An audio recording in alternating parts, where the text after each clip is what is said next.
Attendu ce samedi 16 juillet en conférence lors de la Japan Expo de Paris en compagnie de Crunchyroll, Manabu Otsuka, producteur, animateur et président de MAPPA nous parle des origines du studio, de son évolution et des projets animés à venir. Responsable de projets d'envergure comme Jujutsu Kaisen, la saison finale de l'Attaque des Titans ou encore le très attendu Chainsaw Man, en 10 ans, MAPPA est devenu l'une des studios incontournables en matière d'anime. Manabu Otsuka débute sa carrière dans l'animation chez Studio 4°C avant de participer à la création de MAPPA en 2011 et dont il devient le président 5 ans plus tard. Fort de son expérience de producteur et planificateur, il donne vie à plusieurs œuvres devenues extrêmement populaires comme Banana Fish, Yuri on Ice, Terror in Resonance et Kids on the Spot. Pour sa venue en France en compagnie de Crunchyroll, on évoque avec lui la naissance des différents projets, le processus de création, les conditions de travail et l'avenir du studio. Allociné, pouvez-vous nous parler des origines de la création de MAPPA? Manabu Otsuka, au début, le studio s'appelait MAPPA House et était dirigé par le producteur Maruyama Masao. Il a eu l'idée de donner naissance à ce studio pour pouvoir produire le film Dans un recoin de ce monde, réalisé par Sunao Katabuki, sorti en 2016. De quelle façon les différents projets sont-ils choisis? Avez-vous des critères spécifiques? Tout dépend de l'entrain et de la passion de nos équipes qui, parfois, demandent à travailler sur des projets en particulier. Il faut aussi savoir que certains sont choisis en fonction de ce qu'ils peuvent apporter à notre fabrique, à l'image de marque du studio. Quels sont, selon vous, les points forts du studio? Je pense que ce sont l'envie et les aptitudes de nos équipes qui sont en mesure de travailler tous les genres possibles. MAPPA est principalement reconnu pour la qualité de ses graphismes. Comment abordez-vous la conception visuelle de vos projets? Nous avons à cœur de comprendre ce que veulent pour cela, nous choisissons les équipes qui travailleront sur un anime en fonction des capacités de chaque membre. On essaye de constituer un groupe de travail apte à produire une performance et une qualité qui contentera au mieux les spectateurs. Vous travaillez avec des créateurs expérimentés mais aussi avec des jeunes apprentis. Comment se passe le recrutement de ces différents talents? Pour nous, l'important n'est pas de savoir s'ils peuvent correspondre tout de suite à nos critères, mais s'ils sont suffisamment passionnés pour tenir le coup au sein du studio, et potentiellement atteindre le niveau d'animation que l'on désire par la suite. Et même si ce n'est pas toujours le cas, l'essentiel reste la passion.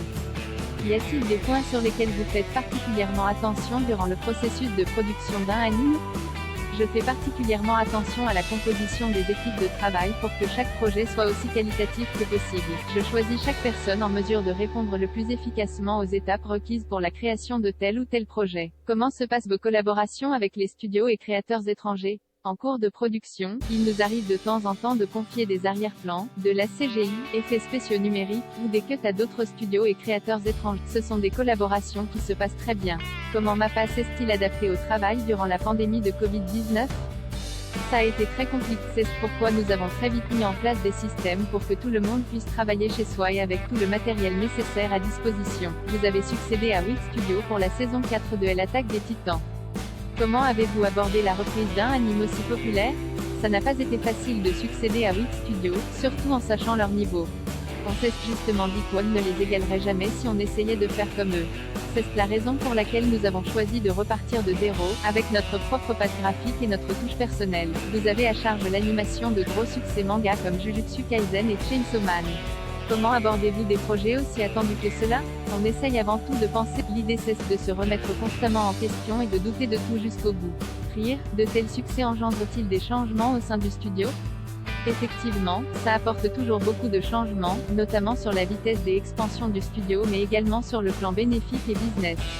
Qu'est-ce qui selon vous différencie MAPPA des autres studios?